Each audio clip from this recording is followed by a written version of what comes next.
And I'm back here at the Chrissy Show. You heard it last week. Jaime said we're doing, our solo episodes. It's something we've been talking about for a long time, and that's something cool. Like with the Cozy Show, is you get these ideas, and now you have like a place to actually like execute them. And you take this thing that's in your head and you actually make it like a physical thing, which is kind of insane to think about. But anyways, yeah, I'm back. This will be my solo episode. I don't remember which episode number this is, but welcome. Welcome to the show. I'm going to take you guys on a ride. So cozy up, get your hoodie on. It's like 1,000 degrees right now, even though it's my birth month, October. And it's literally been in the hundreds for like the past week. So I couldn't tell you what the fuck's going on. But yeah, cozy up. Yeah, we're going to have some fun. So strap in. First thing I wanted to kind of talk about, just because it's super relevant and, we tend to do some movie reviews on this channel. I saw The Joker 2 this weekend. Let me look up the name, for like the actual name, because it's something in French, I think. Joker, I'm going to try to pronounce this, and then we're going to look up how it's actually pronounced. Let's see. Joker Folie à Deux. Folie à Deux. Now let's look it up. Let's look up how to actually say it. Hold on. Just bear with me, people. Folie à Deux. Okay, ready? Google how to say paste. Okay, ready? Okay, hold on. Wait. So Folie à Deux stands for Madness for Two. Okay, now we're going to hit the speaker button. Ready? Madness for Two. Oh, you fucking cunt. Hold on. Ready? Folie à Deux. Oh my god, I fucking nailed it. Folie à Deux. Ready? One more time. Folie à Deux. Oh, doesn't that just sound... Folie à Deux. Come on, man. But anyways, yeah, I went to go see that with Lindsay. I was looking forward to it a lot. I liked the first Joker. I will say, I was kind of afraid to go see the first Joker because I remember thinking like, every once in a while there's like a movie theater that gets,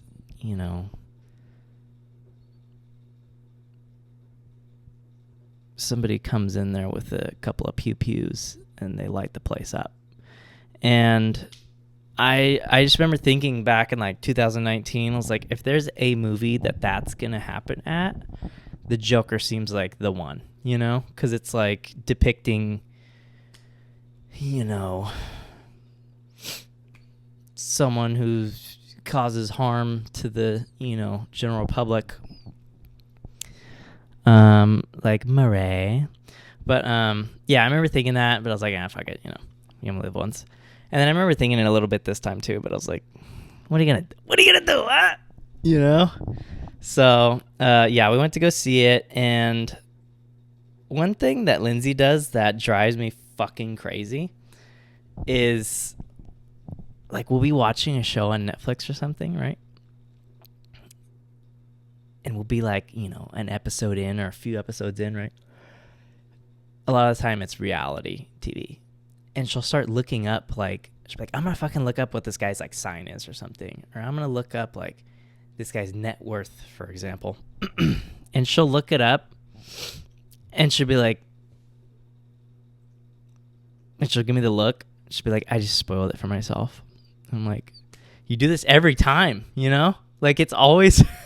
Sorry, baby, I love you. But it's always like she goes to look up one thing and then she spoils like the whole outcome of the show, And in the past, like when we first started dating, she would then spoil it for me. And so every time she even starts to look something up now, I'm just like, don't tell me. Like, just don't, whatever you find, just, I don't want to know, you know? But yeah, she always spoils it for herself. So anyways, she started looking up reviews for the Joker. First, I think she heard that it was a musical, which I had no idea. But I'm not very up to date on like current, what's going on, as you guys probably can tell. But yeah, she found out it was a musical, and if there's one person on this planet that hates musicals, it's fucking Lindsay, dude. She hates them, and I'm not the biggest fan. It definitely wouldn't be my first choice of a movie if you gave me, musical or fucking topical. But I was like, okay, whatever. But she was bummed already, and then I guess she started looking up the reviews. And everybody was just saying the Joker's like fucking horrible, the sequel, obviously. And I was like, just don't tell me. Like, I want to go in there with a child's mind, I don't want to have like any preconceived, like, I don't want to be expecting anything. I want to just go in not knowing shit, And I'm trying to decide right now, like, how much of what kind of review I want to give. I don't know if I want to spoil it for you guys or if I should just keep it kind of like vague, but enough information to where I can give my opinion.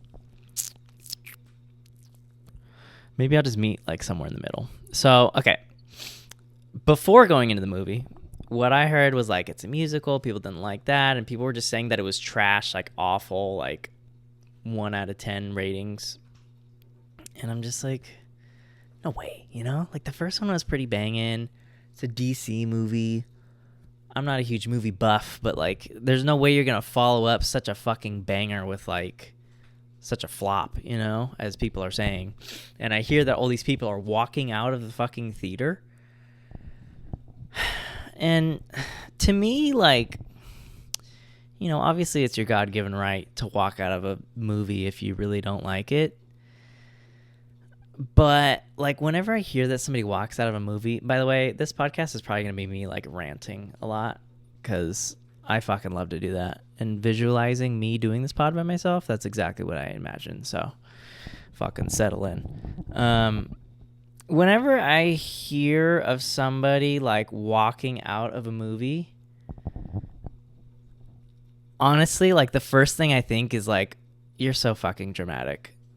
And please comment, like, your thoughts on that. Is that, like, okay, if something is really triggering you in a movie, totally 100% walk out. Like, I agree with that wholeheartedly, whatever, Don't sit in something that's making you uncomfortable. But other than that, you better have given that fucking movie, like, minimum 70% of its runtime before you're walking out.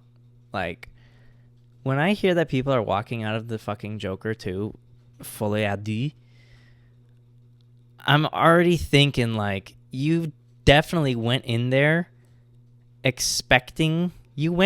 already looking up reviews for the movie and expecting it to be trash, and then you're just fucking walking out to seem cool. Like, that's 1,000% where my mind goes for that. Anyways, so we went and saw the movie. I'll try to not spoil too much, but I'll try to give a good, honest opinion.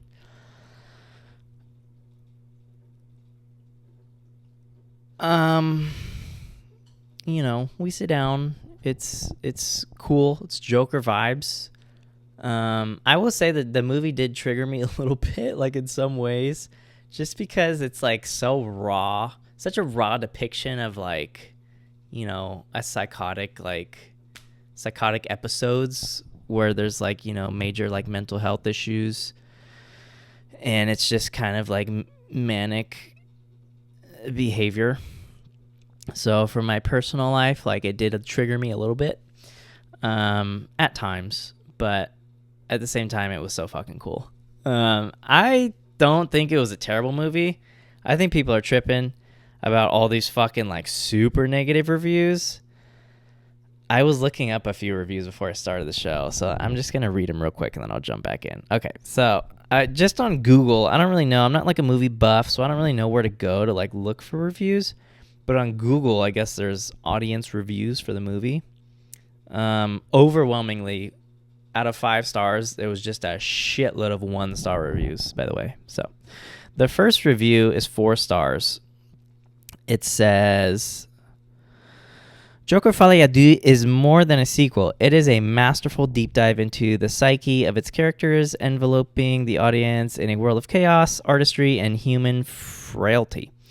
This continuation of the Joker's journey is one of the most captivating character studies in modern cinema, and it does so by blending the grotesque with beautiful, the madness with melancholic. Todd Phillips' vision goes beyond traditional comic book adaptations, presenting a visceral, cerebral narrative that solidifies the Joker as one of the most complex villains in cinematic history. That is a really long review. There's like 5 more paragraphs, but you guys get it.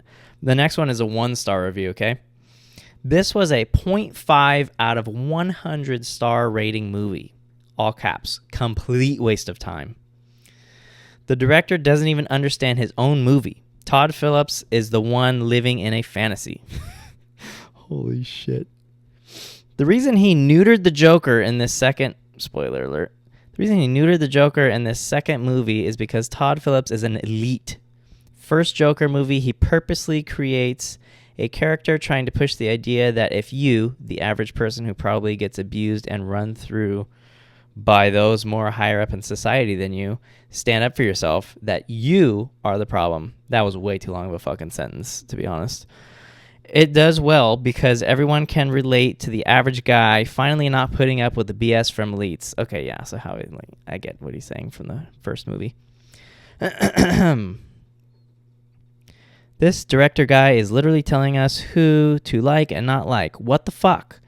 No. People like the Joker character because of who he is at his core, not just because he's the Joker. He wasn't even the Joker the entire first film. As for the second film, it was bad. There is no Joker 2. The series ends with the first movie. Also, every time Lady Gaga opens her mouth, the movie goes downhill. Jesus Christ. And I like Gaga and her works, but she literally is the cue for when the movie starts to go downhill every other scene. They made this movie horrible, basically, to show people to not act up and stay in line. Bullshit, Hollywood. Okay, I think that's enough. So there you go. You know, there's the yin and the yang of the reviews for this movie. I fall somewhere in between. Me and Lindsay, after seeing it, both said 7 out of 10 we gave it as a rating. Here's the things I didn't like, okay? We'll start with the bad, we'll end with the good. Not a huge fan of musicals in general, especially when it's a film. I've been to musical plays before. Different story. They're kind of cool. Not a huge fan of musical films. Oh my god. I'm sorry. Jesus Christ. The gas. I was getting frustrated at some points with the musical aspect of this Joker movie because every fucking time there was like a scene where there's like really critical and important dialogue unfolding between two characters, bam, bust into a fucking song. And the song has nothing to do with what they're talking about. Like, it's one thing if they burst into sing-song and they kind of develop the plot and, you know, like, continue the conversation they were having. But that's not the case. Like, it would just burst into song and then you never fucking find out, like, what the fuck they're talking about.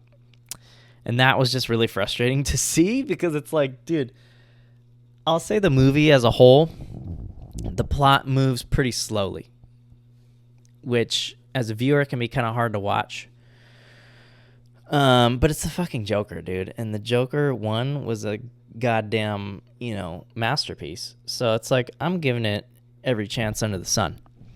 But yeah, I would say the plot evolved kind of slowly and it leaves you like getting really antsy because you just want like shit to develop and you want to have like, you know, character development and you want to fucking get answers. And it's like the movie evolves slowly in that way. And a lot of the time you're wondering like what the fuck is going on.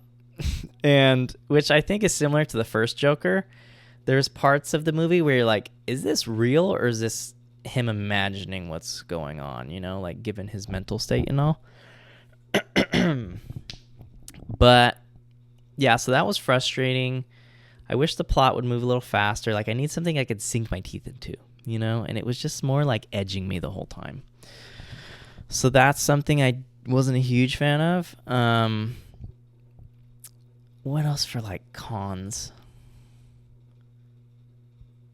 The ending was pretty fucking brutal, but it makes sense.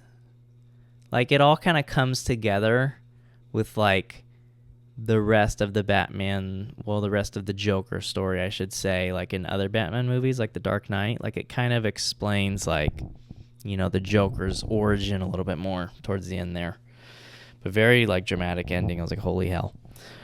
But I feel like it needed to end that way, and that's something Lindsay said as well. Is it was like it seemed like a fitting ending. Yeah, I would say not as like actiony maybe as I would have hoped, and not as like like fucking, not as like, not as like, you know, he goes and raises hell and you're like, yes, you know, not as many of those moments. There were a few though.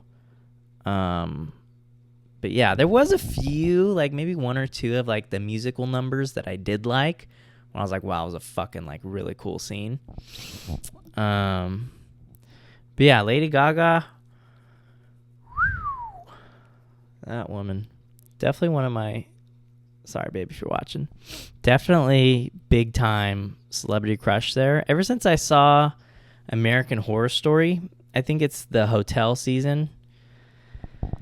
Man, that woman. So yeah, it was nice. Like, you know, I liked seeing her in something. Although I will say, people are fucking dragging her character through the mud in these reviews. I think they're going a little too hard on that, but I don't think it's totally unwarranted. I was a little bit disappointed with like the dynamic between the Joker and Harley Quinn. I feel like I don't know if I should spoil it or not. Okay, I'm gonna spoil it a little bit, so if I can just jump ahead till I'm not talking about the Joker anymore because I'm wrapping it up soon. But something I was disappointed in is like, in the fucking movie, right? Joker and Harley Quinn are like obviously like a love duo, right? But in the movie, like she's super like fangirl for the Joker, but only the Joker. Like not what's his actual name in the movie?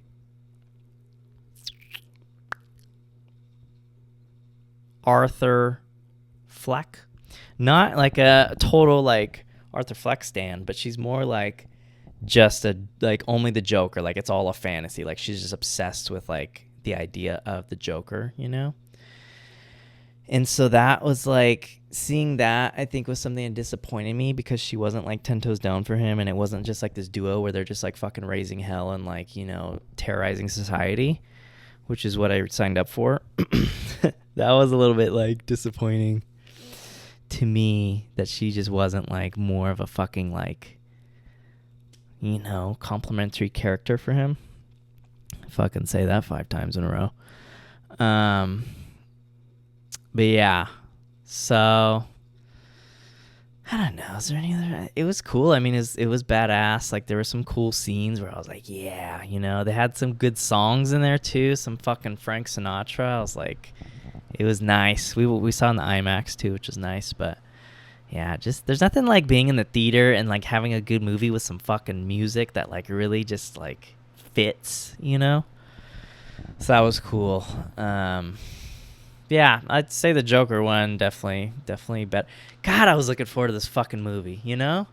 Not that it was a complete letdown, but like, I mean, after you see that first one and then you hear that fucking Lady Gaga is going to be in it, you know? And it's like a fucking, 4 to 5 year like gap in between both, it's like you're expecting a lot, you know?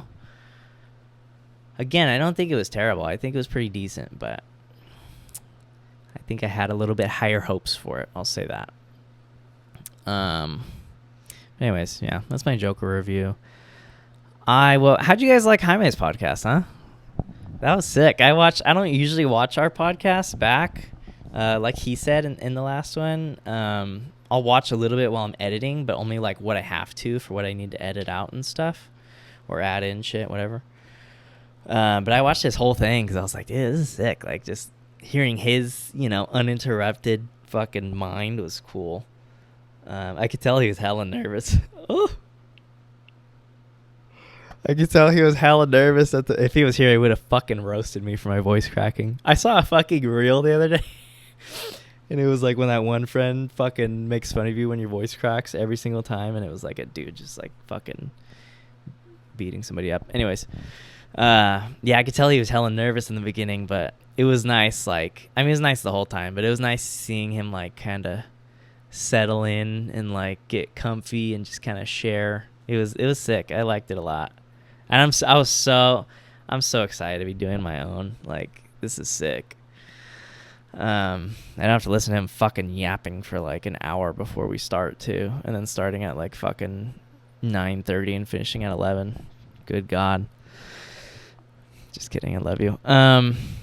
Yeah. So another thing I want to talk about was, Jaime stopped going to therapy, which he also mentioned in the last podcast. And we have our segment, or our alter ego podcast, our other podcast, the motherfucker.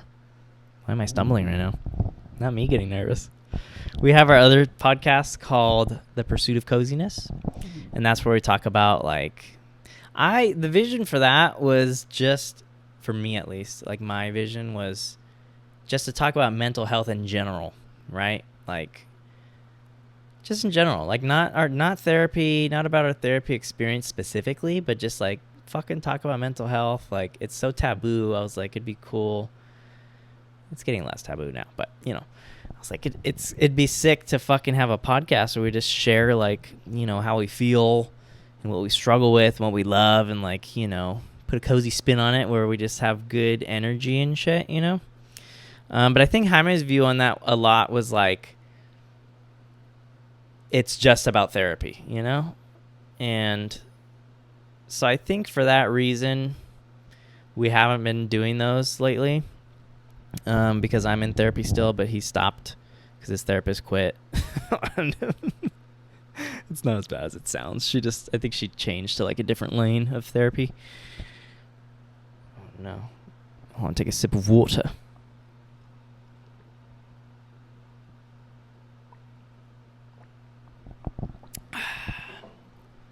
Nothing like water, I tell you. One time, I think I've had two full-blown, trigger warning, panic attack. I think I've had two full-blown panic attacks in my life. And the first time was when I was like 16, and I got super high with my friends, smoking a bleezy at night when it was still illegal to smoke weed. And I was super like anxious and like paranoid before we even started smoking, right? And we were like in this construction site. I know I've told this story before, but like we were in this construction site where they were building houses, not too far from my house now, actually. And so there were like skeletons of houses, like just the walls, but the walls weren't even complete. It was just the wood, like the studs, like just the wood structure of the house. So you could like walk in the house and like just stand there because it's all exposed. And I remember we smoked a blunt inside the house that was under construction at like 9 p.m. at night. And I just remember being so fucking anxious before we even smoked. Because like, it was with my friend Cheech, right? And he's just walking around like fucking, I think he started smoking the blunt before we even got to the fucking house. Like just walking through a residential neighborhood, And I'm in high school. Like I'm like a sophomore. And I was so fucking scared. And like, a tip to anybody who's new to the weed smoking game, if there are any of you, if you're in a bad fucking like mental state and you're new to smoking weed, it's just going to elevate. It's just going to magnify whatever emotion you're already feeling in that moment. And so it took my fucking anxiety from like a 7 to like a 7,000. And I remember my fucking ears started ringing and I got super lightheaded. And I remember it was like the best way I can explain my fucking being in that moment. It was like I was here, right, on the anxiety scale, on the graph of anxiety. It was a gradual incline. I take 2 hits of the fucking bleezy and it just fucking spikes, skyrockets into the fucking stratosphere. And my heart starts pounding and my fucking ears are ringing and I'm like, oh my God. And I remember Cheech started faking a phone call from his dad in that moment because he could tell I was freaking out. He faked a phone call from his dad, acting like his dad caught him smoking weed. And so he was like, yeah, Dad, I'm high. Like, fuck, I'm sorry. And I was, dude, it just made it so much worse. What an asshole. It's your fucking friends that are going to fuck you over the hardest in this life. But yeah, I just remember my heart started beating, my ears started fucking ringing so loud, and I was super lightheaded, and I could feel my stomach was just so like cold in my chest. Like it was just like, oh, like a tingling sensation. And I can only describe it as, I remember just thinking something's going to happen. Like it was just like a climax moment.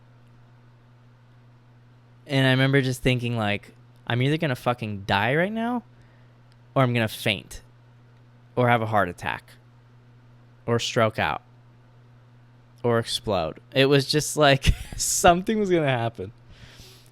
Anyways, fast forward,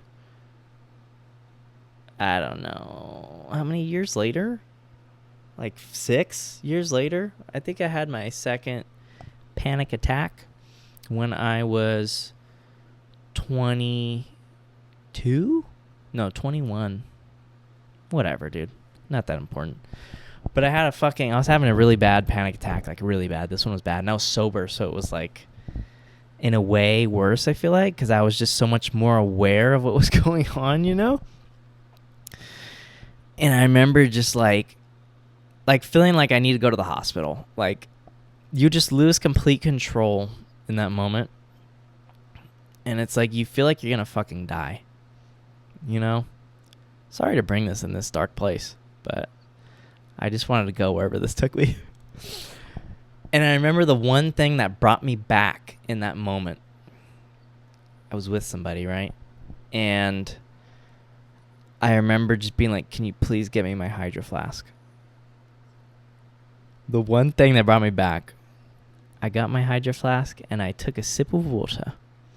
And that shit like brought me back to earth. Like, as soon as I just had a little bit of water, I remember just feeling like I was still kind of in the midst of it, but like minus 1,000. Like, I was so much more at ease.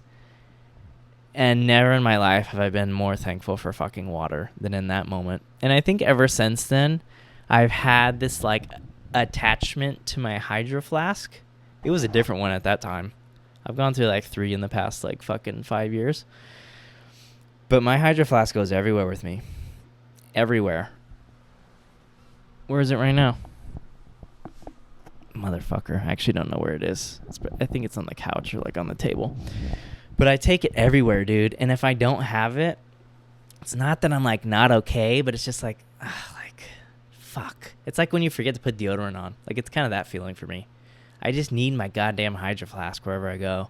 Because it's just a comfort thing, you know? And it was there for me in that dire of a time. You know what I mean? I think the whole reason I started talking about that was I took a sip of water.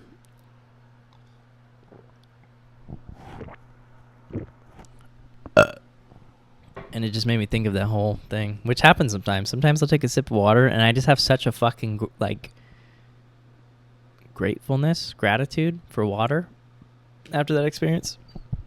I don't think I've ever told that part of the story. But yeah, anyways, kind of along those lines, I wanted to kind of talk a little bit about, just my emotions and my mental health and therapy and whatnot, since we don't really, we haven't been doing the pursuit of coziness anymore. This is so cozy, by the way. Like, being able to fucking sit in the middle of the couch, having the camera, like, zoomed in, just hardcore on me is so nice. Anyways, I'm going to turn 25 years old this month.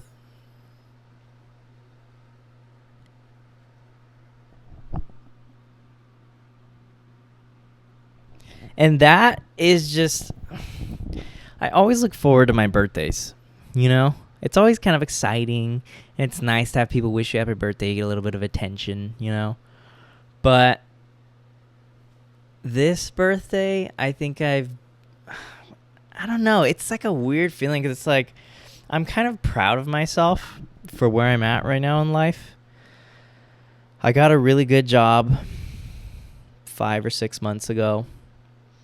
So it's like I have so much stability right now, and my mental health has been so much better in that regard. And like, I don't know, I'm just proud of myself. And it's like, this is because usually on my birthdays, that's when I take a fucking look at my life. And that's what causes my eventual, ¿cómo se dice? I have a big word I like to use when I describe this.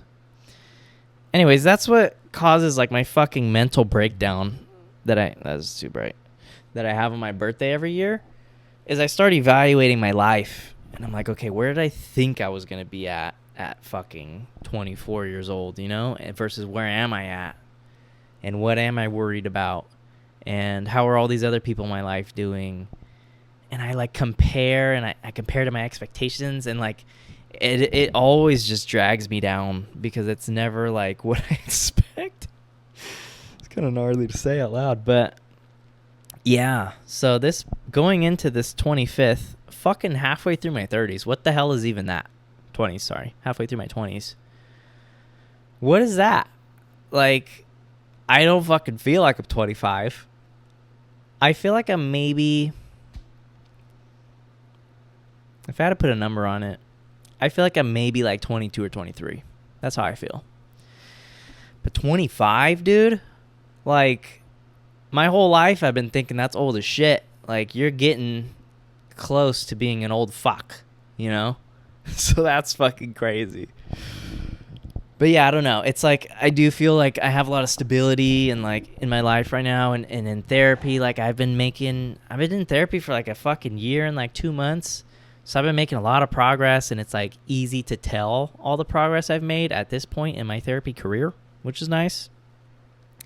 But at the same time, the part that is a little more bitter in the bittersweet feelings towards my birthday this year, the bitter part is like I've got this like stable like big boy adult job right now, and I like it. Like I enjoy it. It gets fucking stressful as shit sometimes, and I don't like that. But I keep getting these little like glimpses of my future.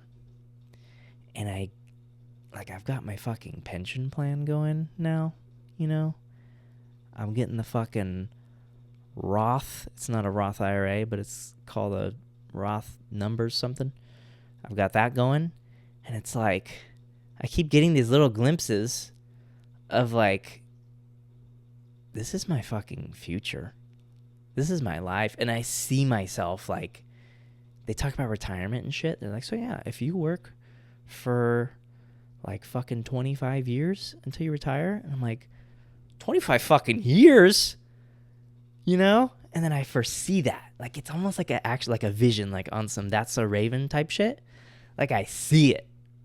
And it's fucking crazy to see myself working this job or a job like it until I'm fucking like 60.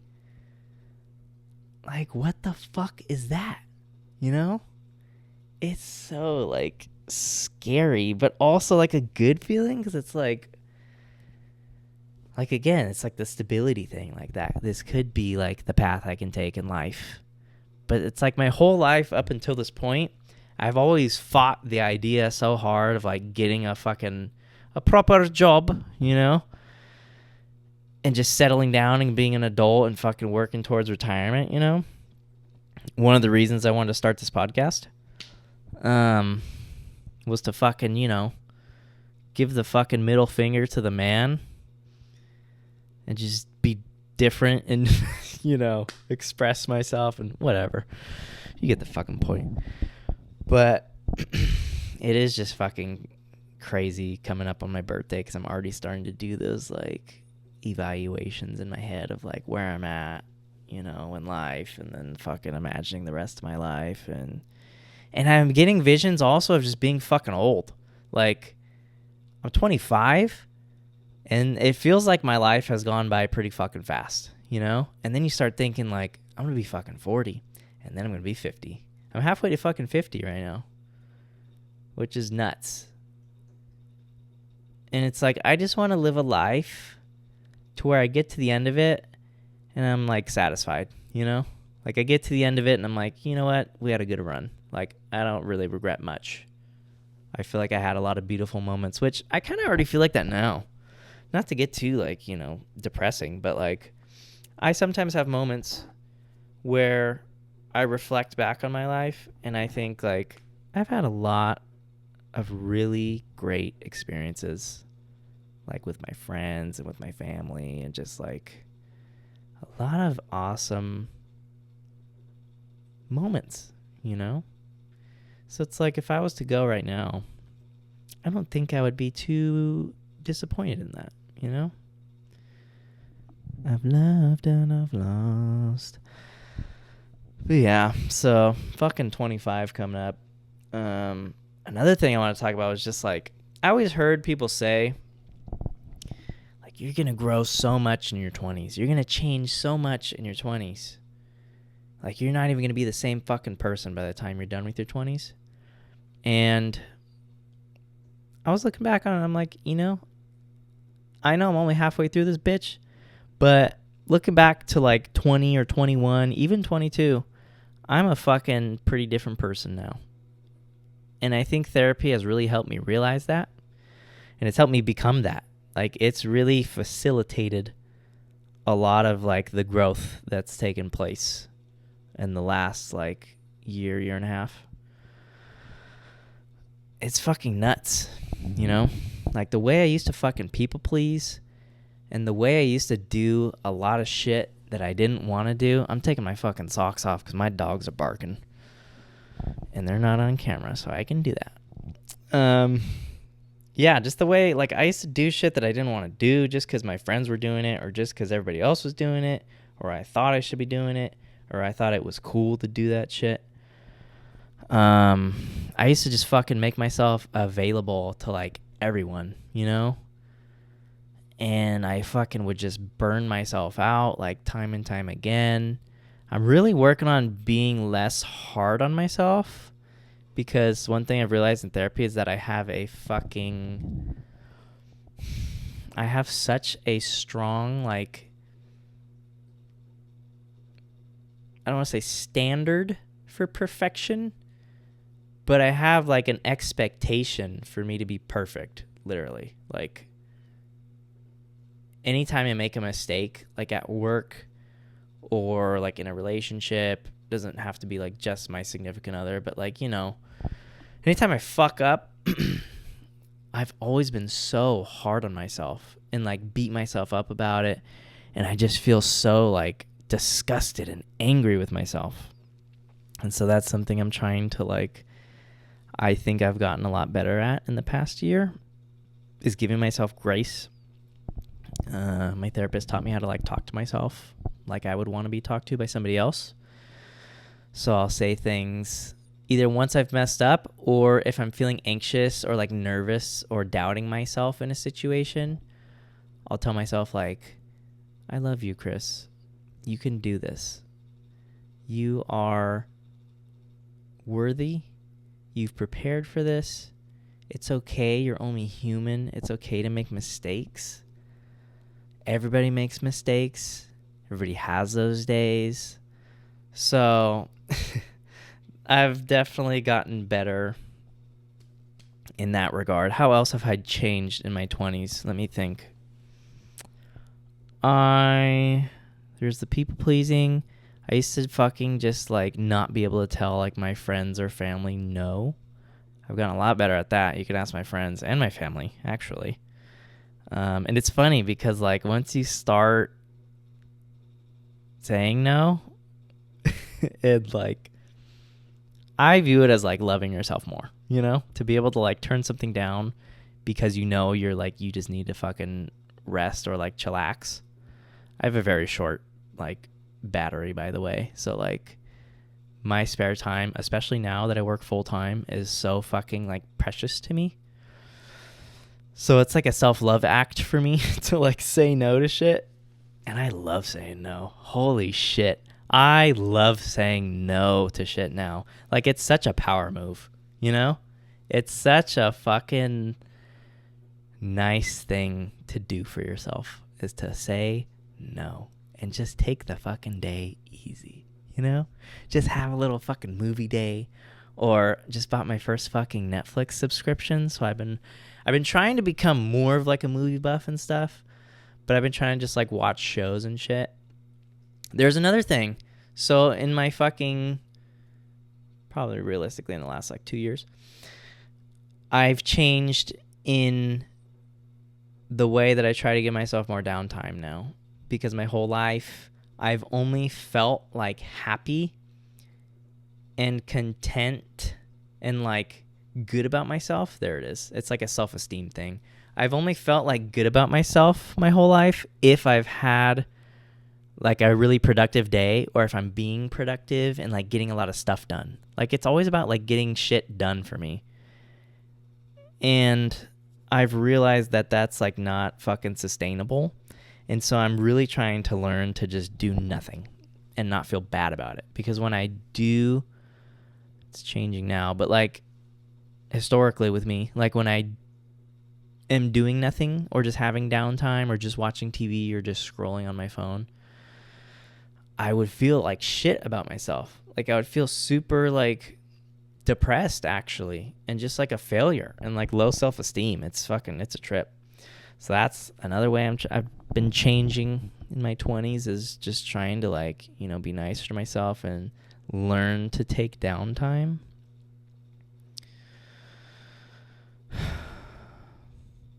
Yeah, man. I don't know. I'm just learning. I'm trying to unlearn a lot of stuff that has been normal to me my whole life, you know, that's like not helpful anymore. Like the people pleasing, like the beating myself up for shit. Another thing, which fasten your seatbelts. I haven't wanted to like talk about it on the pod anymore because I'm trying not to like, it just feels like to like talk about like my sex life on the podcast these days. I know in the past we used to like talk about that so much, and it's a fun topic, you know, but it just feels like kind of cringy to talk about it now. But fuck it, it's my episode. So one thing I've, in the last few months or so, like been putting a lot of focus on is trying to stop watching pornography. So ever since I was like, you know, a kid, maybe like 10 years old, 9 years old, once I found like masturbation, that was it for me. Like it was like Theo Vaughn, I don't know if any of you watch his podcast, but This Past Weekend it's called. He's been talking about it recently because he's been having like some, like he had a neuroscientist on, and then he had like some kind of therapist on, and he shares pretty openly about it, and I relate a lot to like how he describes it. But yeah, basically like what he says and how I feel about it is kind of like jerking off. It's always been there for me, you know? Like when I feel like shit about myself, when I'm beating myself up, I can always jerk off and it makes me feel so much better, because everybody wants to feel good. This is the way my therapist describes it as well. She's like, everybody wants to feel good, you know? Like, you want to feel good because it balances all the other, like, shit that's going on in your life, right? It's just like people who are, like, serial monogamists who jump from one relationship to another. Like, as soon as they break up, they're already fucking back with somebody else, like, with a new person in, like, 2 months. Same shit. It's like your brain is wired to just seek whatever feels good at the earliest convenience, you know? And that's what masturbating has always been to me.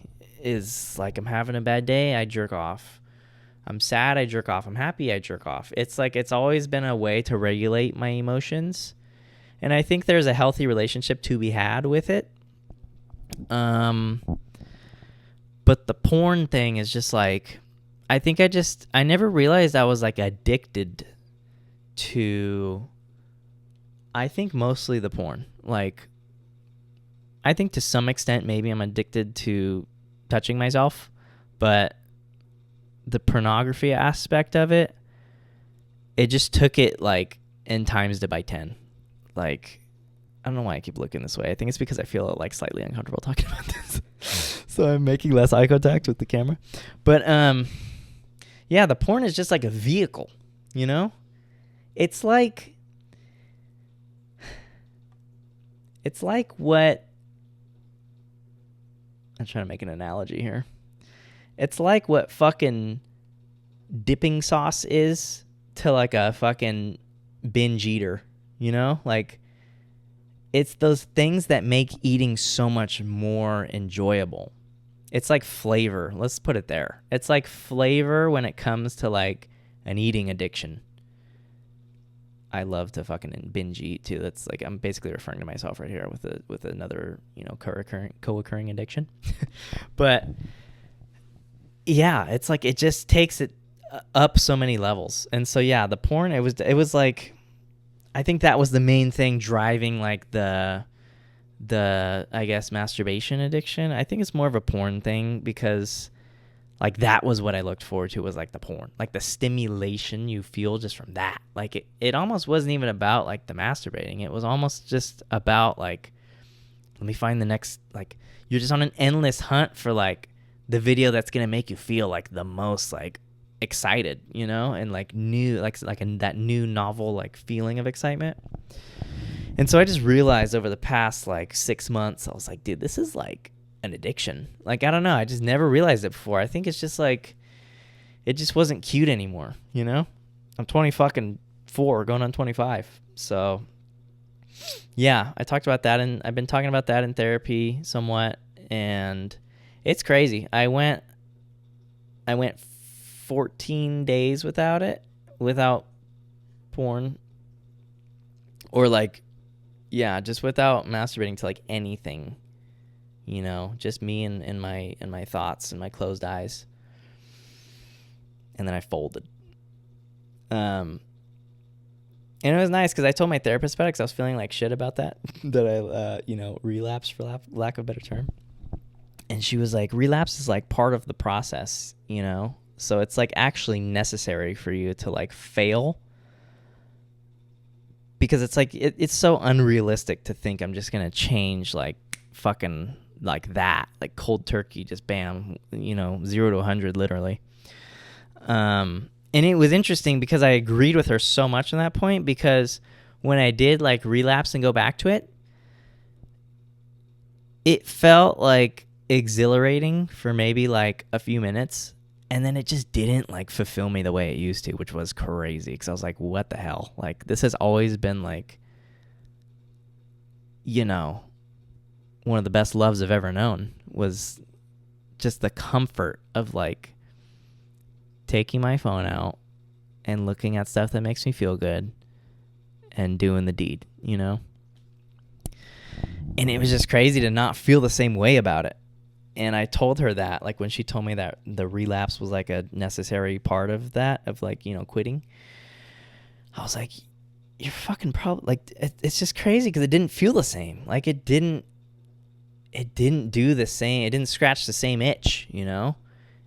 It's like during and after, and even way after, like, not just, like, the post-nut clarity, like, even way after, you know, finishing, I was like, that wasn't even worth it. Like, it just isn't worth it. I'm not even that excited to do it again, because I did do it for a day or two until I decided to go back on the, cleanse or whatever you want to call it.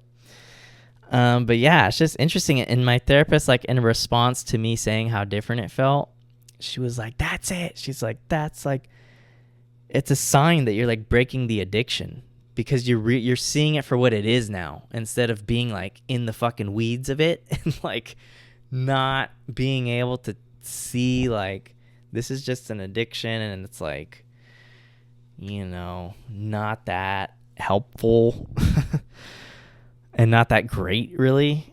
It's just like a super temporary fix. It was just crazy to see it from a different perspective. And I still hold that different perspective. And it's just crazy because ever since I stopped watching porn, like I stopped jerking off,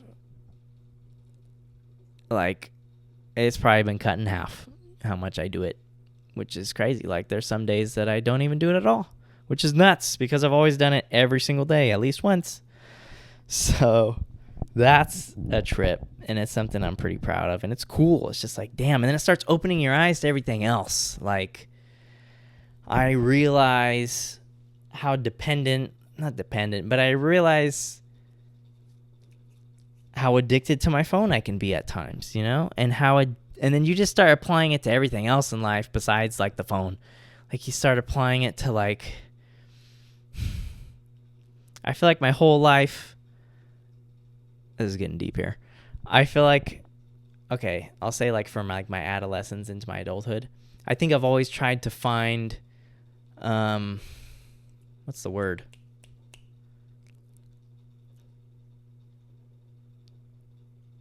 God damn it. Validation for sure. But I've always just looked for like to feel good through like other people. Like, for an example, okay, the biggest example I can think of is like, I would always just want to be talking to a woman. Like, there just had to be someone in my life, romantically, whatever, not even romantically, but just like somebody giving me that attention. I just needed to feel like that excitement, And same just with like, wanting to be like at the place that everybody else wants to be at. Like, I just wanted to get that like fix and like validation from that. And so with this like journey of quitting the porn, it's like opened my eyes to all this other shit too. Like, I have relied on a lot of like external kind of like fixes to make me feel like good and just to make me feel like fulfilled and validated and good about my, just good about myself. It's a fucking trip just realizing this shit, It really opens your eyes to how you're living your life, So I've been trying to be way more conscious of like my screen time, particularly with my phone. I'm definitely allowing myself to like watch TV and stuff because I feel like that's a lot different. Like, watching a story unfold. There's a lot more to be gained, I feel like, than just fucking scrolling and like that short term attention span kind of like TikTok fucking mentality, So yeah, I've been trying to apply it everywhere that I can. And that's the nice thing about therapy in general. Like, not just with this, it's like when you start becoming more aware of like your tendencies and your unhealthy like kind of habits and things that you do, you start to apply it everywhere else, and then it just slowly becomes more and more clear like all the ways that your life can be better. It's really nice. It's really fucking cool. Anyways, that's probably enough about like therapy and mental health and shit. What else could I talk about? I feel like I had some shit like written down, but I think I forgot to write a couple things down that I had wanted to talk about. The other day, this was a fucking wild experience. The other day, I live in a mobile vehicle, right? As Jaime would put it. And on the outside of my house, actually like right behind this wall that Naruto's on, there's I don't like saying this word because every time I say it, it scares me a little bit because it just sounds like maybe like something I shouldn't be saying, if you know what I mean. There's a spigot, a water spigot, which if you don't know what that is, it's just like, it's a little faucet that comes out of the wall and you turn the little, either a circle or like a thing. It's like what you fucking plug the hose into, your garden hose, okay? I don't know why I'm over describing this. There's a spigot right there and it's been leaking for months now. But very slowly. Like it's just like there's just like a tiny little puddle underneath it and there's some algae growing right there in my driveway. But it got real bad real fast last week and it started leaking bad on like Thursday and it was fucking, it's like Tuesday now. It was leaking like down my driveway into the gutter and like a stream in the gutter. I was like, holy fuck. Actually Friday, I'll say, because I was working from home that day and I realized it and I was like, holy shit, I got to fix that after work. And it sucks because I was all dressed up to fucking go to jiu-jitsu. Literally rash guard and shorts on, like I was fucking suited up, ready to go. And I go out there with like 30 minutes before I need to leave to go to jiu-jitsu. And I'm trying to inspect the issue. I had to figure out how to turn the water off to the whole house. And I eventually did, but that's what took most of the time. And then once I figured that out, I was like, okay, let me look up, first of all, how to fucking fix this, right? Because I looked it up a little bit. And the good news was like, it's not a plumbing issue that I need to hire like a plumber for. It's just like an issue with the spigot. Like it's too old and it's not like the seal is not holding the water back once it's like all the way tightened and closed. You know what I mean? Anyways, I was like, okay, I got the water to the whole house turned off. I looked it up. I figured out I needed to like remove the spigot from the pipe that is coming out of my house, right? It's coming through this little hole in the side of my house. And I live in a mobile vehicle. So it is like raised off of the ground. And there's like a crawl space under the house. And so the pipe that supplies water to that spigot, it's coming from underneath the house, like literally under where I'm sitting, and it exits out through this wall, like through a little hole. And the pipe comes out of that wall, and the spigot screws onto the pipe, and that spigot being screwed on is the only thing that holds the pipe from being sucked like back through the hole in the wall and underneath the house, because that pipe is actually heavy as shit. It's like a white plastic like PVC pipe, but for some fucking reason, like it's like you can pull on it and feel that it's just dangling somewhere under this house. So it like wants to fall under into the housing, like, you know, crawl space area. I hope that makes sense. So I take the spigot off of that pipe and I'm holding the pipe tight because it's like heavy and it wants to like suck into the hole.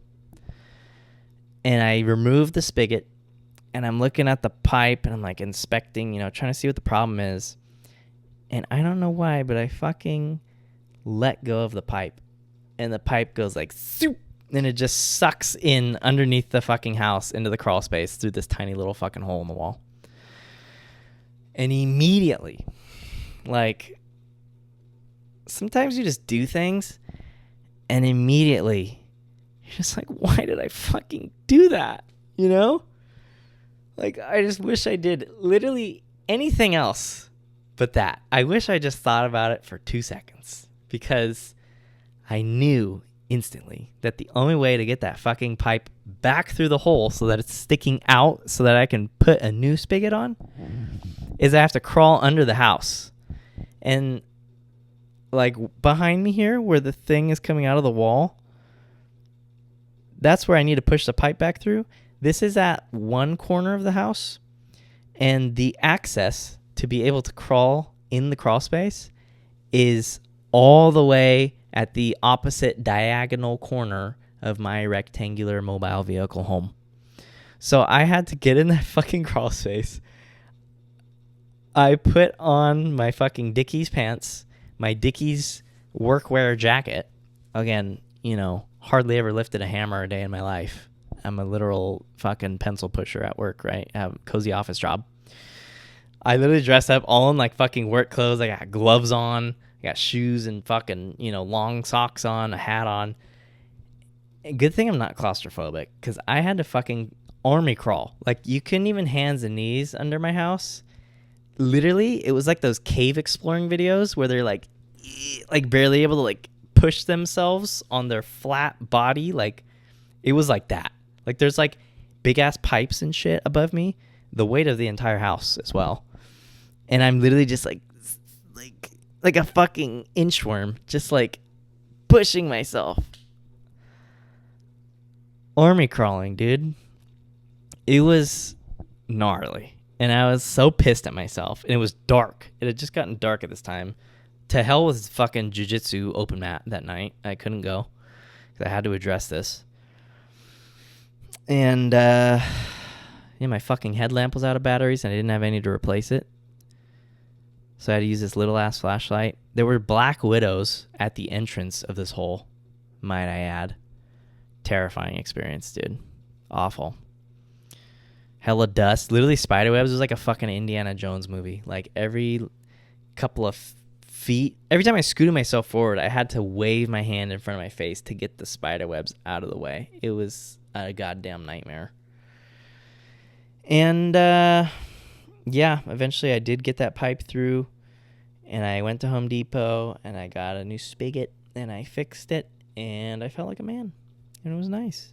And then something else I did, I'm really living up to the fucking 25-year-old fucking pre-dad lore here. I've been wanting to put like a floating shelf into my room to put my record player on.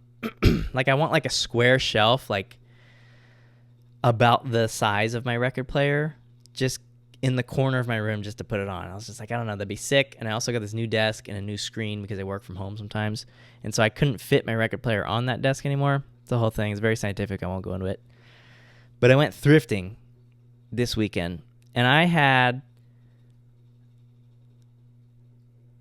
made out like a fucking bandit on this thrift haul. I got this shirt, by the way, embroidered. It says, "Here, fishy, fishy," with a fishing fly on it. Embroidered. It also says Seattle on the sleeve. So fucking cool. Like an oversized shirt. I love this color too. It's like a emerald green? I don't know. Anyways, I got some sick ass fucking new duds, some new clothes. And I walk into like the fucking, I can't wait to have my own house one day, or just, my own space to live in, because I can't fucking wait to furnish my house with thrifted items, because they have such good shit. Like, oh, there's such cool like glasses and dishes, and like I saw this fucking paper towel holder, and it was just like such a deep, nice blue. I was like, oh, I can't fucking wait till I can like decorate my own space with like just vibrant, colorful, like tasteful, cool shit, Anyways, I walk into the, like furniture, home decor, whatever kind of section of my favorite thrift store, and I see what can only be described as the most perfect piece of wood, polished, such a nice like shade of polish on it, so smooth, just the right fucking size, I could tell. Piece of wood that I could use for a shelf, and I fucking bought it for $7 goddamn. I bought 2 brackets for fucking 99 cents each to hang it up with, and I goddamn it hung up this fucking shelf, and it looks so fucking good, dude. My record player on my floating square shelf. I'll put a picture here for you guys. It's so sick, dude. And when you do shit like that, like yourself, it just feels so fucking good to be like, I was intimidated by this task, but I fucking did it. and it looks so cool. I got a stud finder to be able to, which I never needed one anyways, you know. I can fucking, I'll tell you where the stud is right now. Ready?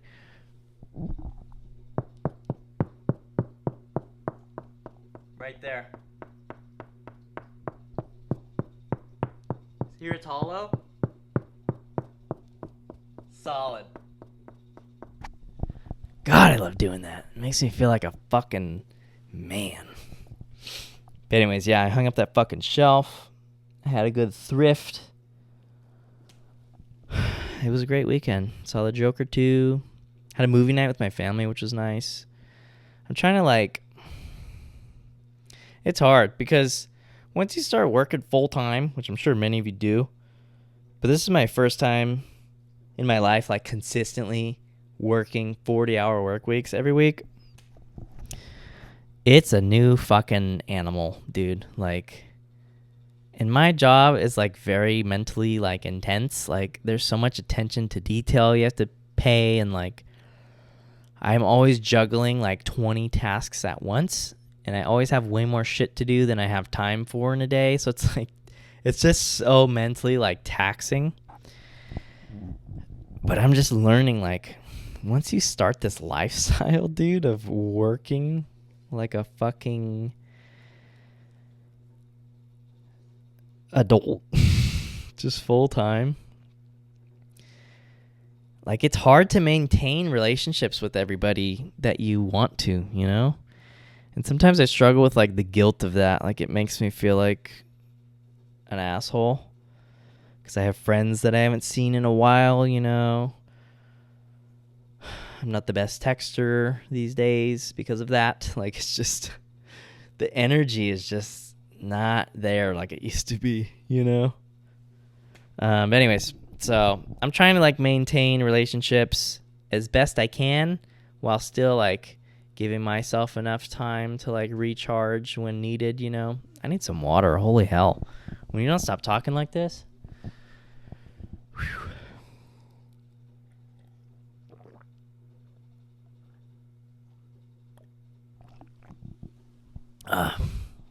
That's good. Yeah, anyways, I scheduled a movie night with my family this weekend, which is something we like never do. I did it. Like, I took the initiative to do that. So I'm like, man, I haven't seen you guys in a while. I want to make sure like we're still cool. I want to put in effort, you know? I'm trying to maintain like putting in the effort with people I care about. So yeah, that's that. Let me see if I have any other shit. I think I just passed an hour. Let me see if there's any other like topics that I can touch on to close this baby out. Oh, this is my therapy notes. I think we've had enough of that.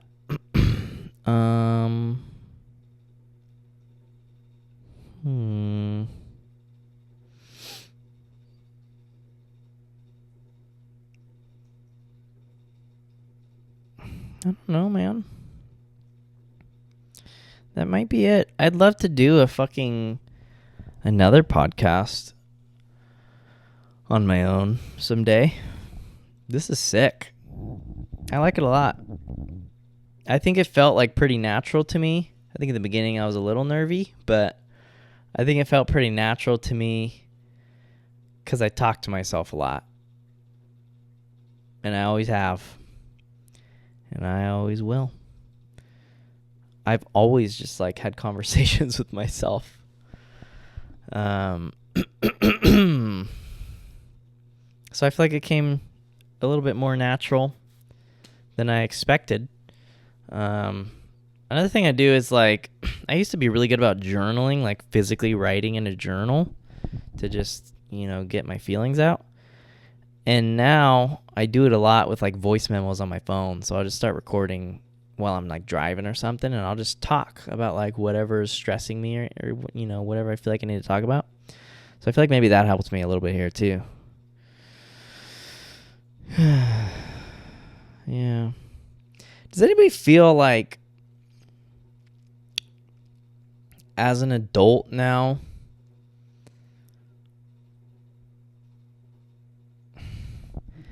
I feel like I've talked about this a little bit before, but like, I just feel like growing up and like as a teenager and probably until I was like 22, 23, I feel like I had a certain edge to me.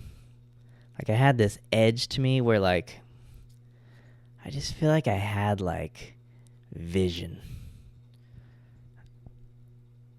How do I describe this? Like, I don't know. I just felt like I would get these sudden bouts of like inspiration. And I'd be like, oh, I want to fucking draw something, or I want to like paint something. And I just have this vision for like this really cool fucking painting that I could do, or this really cool like drawing, or even with like videos and stuff, like with the pod, or like, you know, making vlogs and shit. Like I used to feel so much drive, and I'd get these like insights of like, oh, that would be a sick thing to like take pictures of, or do a photo shoot here, or like do a video here, like, and put a song behind it. And man, like I just used to post a lot more like on the Cozy Show, and I feel like that's something that's like faded in me over the last like year or so. And I don't know if it's just because I'm so busy now, like with working and shit, or if I'm just like, I wonder if part of that was like trauma. Like, because I feel like a lot of like, you know, not saying I'm an artiste, but I feel like a lot of people who are like creatives, I feel like that comes from a place of like really wanting to express yourself, you know? And I feel like that comes from a place of like having some amount of like pain or like trauma that you need to get out, you know? And that's kind of what I'm trying to get at here, is I used to have like a drive to like express myself, you know, and like be artsy and creative and like push that side of me. And I feel like I just don't do that anymore. Like I don't even post on Instagram anymore. I don't like, you know, we don't post reels or clips of the pod anymore, obviously. It gets tough, man. There's only so much like time and energy you have these days, you know? But yeah, life's a fucking trip, huh? I feel like sometimes I'm so worried about like if I'm doing shit right or wrong, or like how I can be better, that you forget that like you only got one of these things, you know? And it's like you gotta stop and just enjoy it sometimes, right? Just fucking, that's why I like to go on walks. Because that's times where I do like feel like I get kind of grateful, and I'm like, okay, let me just live in the moment and just enjoy being alive for a second, you know? Just look up at the sky, look at the stars, something like that. Yeah. Anyways, hope you guys enjoyed that. I know it's kind of just a lot of like me kind of just sharing like what's on my mind and like how I feel and what I've gone through recently and shit like that. I don't know, I just feel like it was needed, and that's the vision I had for this like solo podcast episode for me. I don't know, I just thought it'd be nice, and it's my fucking podcast, so you know. And I just feel like if I like when I watch podcasts, that's kind of what I look for. I look for something funny. And I look for something that's like relatable and that I resonate with. Like I just love when people say shit when I'm like, yes, you know, exactly. Like that's how I feel, you know? And so I try to like incorporate that a lot into the Cozy Show in general, but especially into this episode. I tried to, you know, just kind of be super transparent and, you know, open, honest. Hopefully you guys feel like, you know, some of that connected to you. I don't fucking know. Sometimes I wonder, like, why we do this podcast. Not, like, in a fucking, like, a, you know, negative way, but, like, I think when I started this, I was just, like, I was still, like, looking for a way to, like, express myself, and I loved podcasts, still do, but, like, loved podcasts, and I love podcasts that were super like raw and just real. And so I wanted to recreate that, you know. But I think a part of me like had sights on like, obviously I think everybody who does something like this, like, you know, you have a certain desire to like get people to watch you and have attention and see how far you can take it and how many subscribers you can get and views and likes and all that shit. But I feel like it's been very humbling, like the past, I don't know, like year or so of this podcast, like, because I think there was like I'll close on this, you guys, promise. I feel like, like with a relationship or with anything you start new, there's like what's the fucking word for that? There's like a honeymoon stage of it where it's all like so fun and so exciting and like, let's get this guest, let's get that guest, let's talk about sex, let's fucking share this and whatever.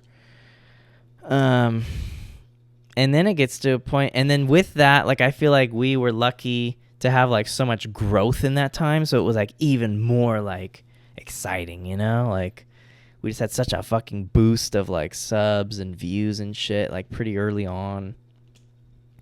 And then at one point that starts to like plateau.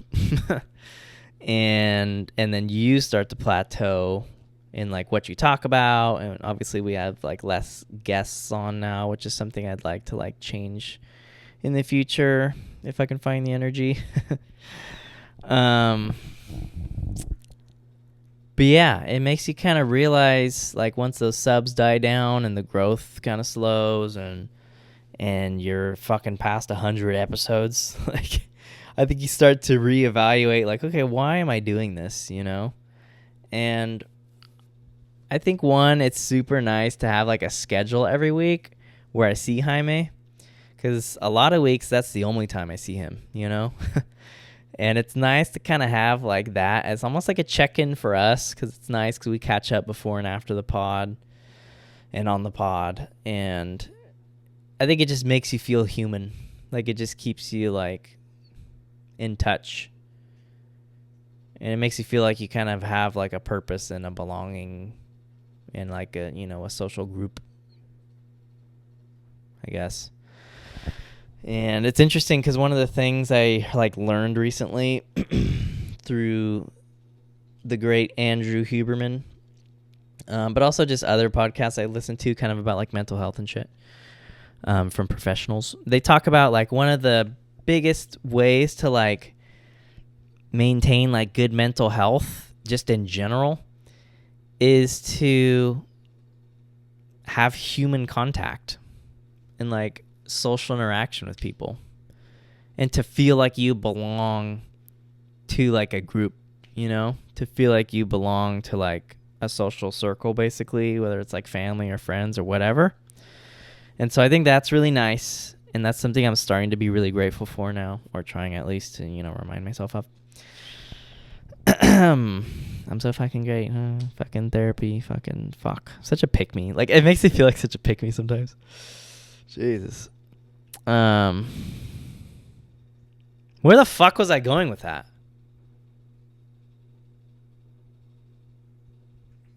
Just give me a second. Okay. I was thinking of why I do the pod still.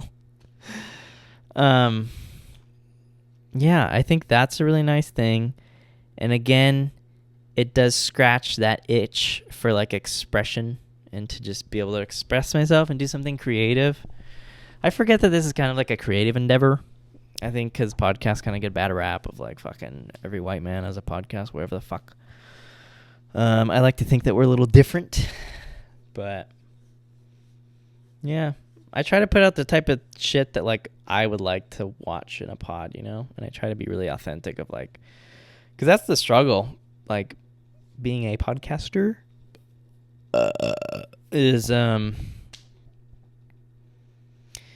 it's hard to maintain being authentic sometimes, because sometimes you're just like, I gotta fucking talk about whatever's relevant because we need to get views. And then you have to remind yourself, like, if I'm not being me and being authentic, this fucking thing's never going to work in the first place, you know? Like, so yeah, it's like, it's always kind of a struggle to stay authentic, but I try to do that, and I think Jaime does as well. But yeah, I mean, fuck, it's just fun. I'm going to keep doing it until it's not fun anymore. Yeah, I always say I'd like to at least do the podcast for 5 years, because that's kind of like the number people give for, like, if you do something consistently for 5 years and you don't see your results, then you know. So that's kind of the timeline I have in my head. We're about to hit 3 years, which is fucking insane. Next month will be fucking 3 years of The Cozy Show. That's nuts. Holy shit.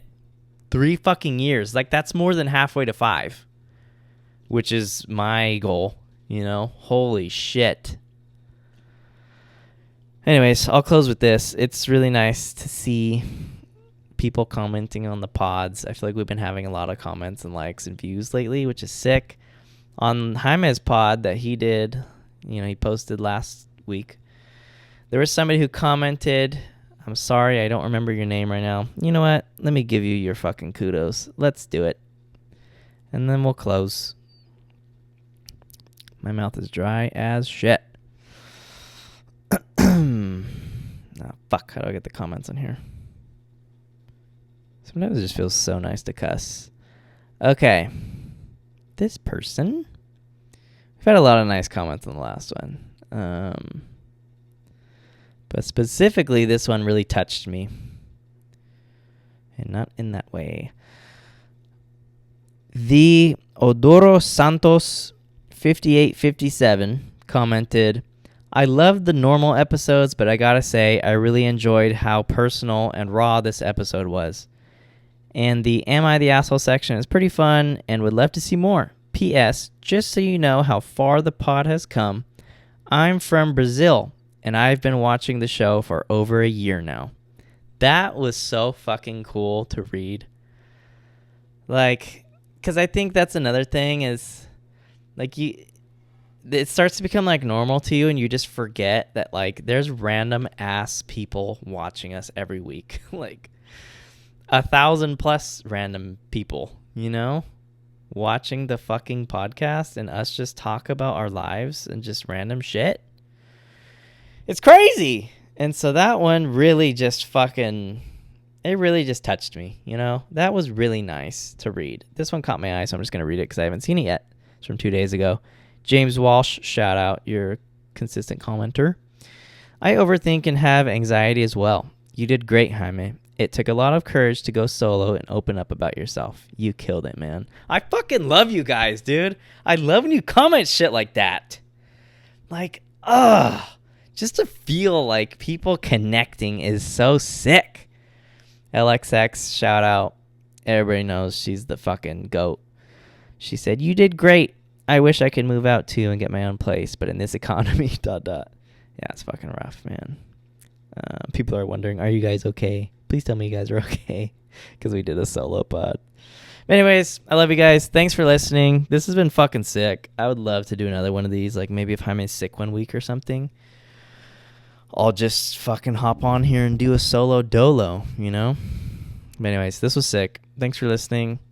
See you next week. Probably the both of us. Peace.